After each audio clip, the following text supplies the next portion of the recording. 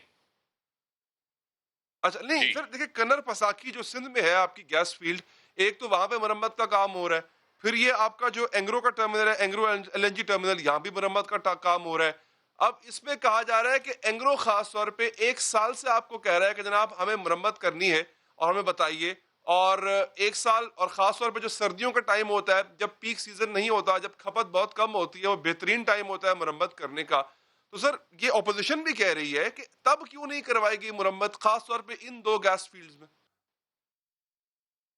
دیکھیں علی, پہلا تو جو اینگرو کا ہے وہ RLNG کا ہے. جو آپ بات کر رہے ہیں KPD کی بات آپ کر رہے ہیں, KPD کی جو گیس کی فیلڈ کی مرمت تھی وہ سکیجولڈ تھی, اور وہ ڈرائی ڈاک کے ساتھ پہلے تھی.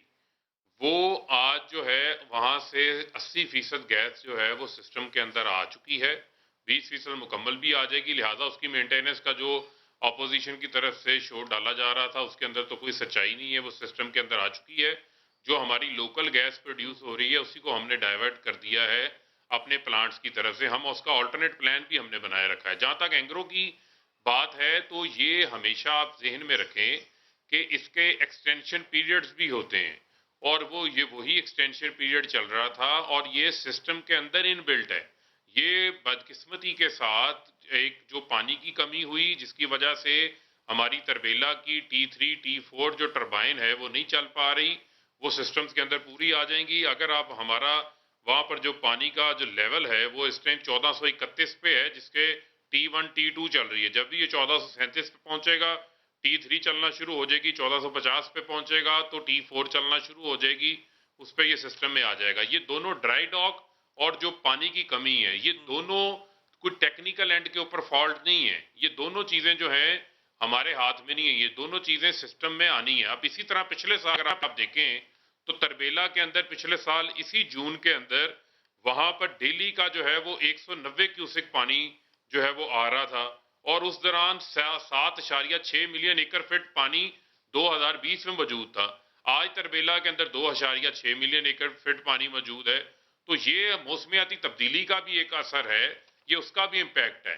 لیکن الٹیمیٹلی جو ہے وہ ہم نے اس کا آلٹرنیٹ سولوشن بھی تیار کیا ہے، اس کے اوپر بھی چلا رہے ہیں. جہاں تک رہ گئی بات ہماری مینجمنٹ کی، تو ہماری مینجمنٹ اس حوالے سے جو ہے وہ بہت بہتر ہے. کہاں PMLN ایک سال میں 35 لاکھ ٹن فرنس آئل چلا رہی تھی، جو ہم اسے کم کر کے 4 لاکھ ٹن کے اوپر لے آئے ہیں. 2017-2018 میں PMLN نے یہ RLNG کے پلانٹس کمیشنڈ ہونے کے باوجود 20% فرنس کے اوپر بجلی پیدا کر رہے تھے.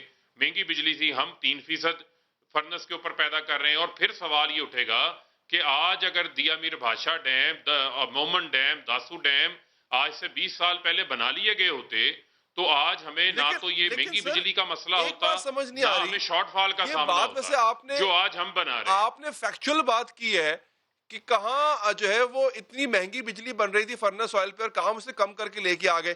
سر جب 20% فرنس آئل پہ بن رہی تھی نون لیگ کے دور میں، لیکن بجلی تب بھی سستی تھی. سر آپ اگر اسے کم کر کے لے کے آئے ہیں، لیکن آپ کے دور میں بجلی اتنی اس سے کئی گنا مہنگی ہو چکی ہوئی ہے، اور سیکولر ڈیٹ بھی بڑھتا جا رہا ہے، سیکولر ڈیٹ بھی نیچے نہیں آ رہا. یہ کیا ہو رہا ہے؟ علی بھائی اس پہ بھی حقائق سامنے رکھتے ہیں. دیکھیں، جو عوام کو ہم نے ایجوکیٹ کرنا ہے، اور آپ بھی اس کو سٹڈی کریں، تھوڑا ڈیپلی سٹڈی کریں.